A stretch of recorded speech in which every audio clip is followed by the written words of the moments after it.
ચાલો VSEPR સિદ્ધાંતને સમજીએ, જે સમજાવે છે કે અણુઓનો 3D આકાર કેમ અને કેવો હોય છે.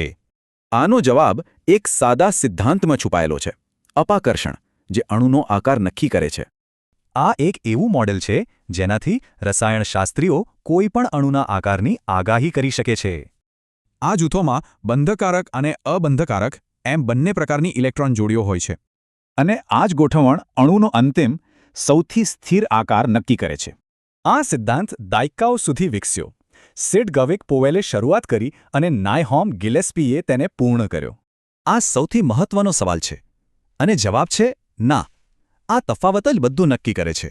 કારણ કે અબંધકારક ઇલેક્ટ્રોન વધુ જગ્યા રોકે છે અને વધુ જોડથી બીજાને દૂર ધકેલે છે.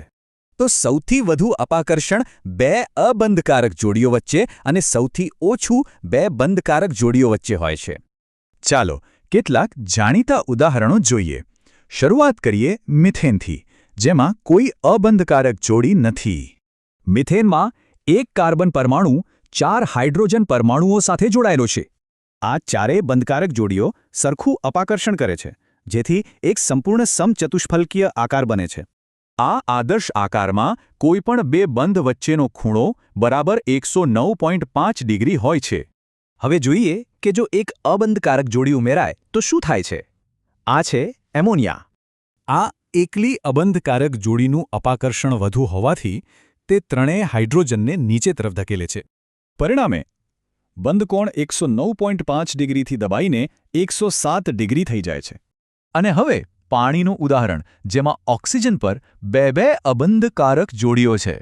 અને યાદ છે ને, બે અબંધકારક જોડીઓ વચ્ચેનું અપાકર્ષણ સૌથી શક્તિશાળી હોય છે. આ જ કારણે પાણીનો આકાર વળેલો હોય છે અને બંધકોણ ઘટીને 104.5 ડિગ્રી થઈ જાય છે.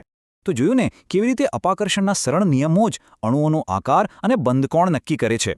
કારણ કે અણુનો આકાર સમજવો એ તેની ધ્રુવીયતા અને પ્રતિક્રિયાત્મકતા જેવા ગુણધર્મો સમજવા માટેનું પહેલું પગલું છે.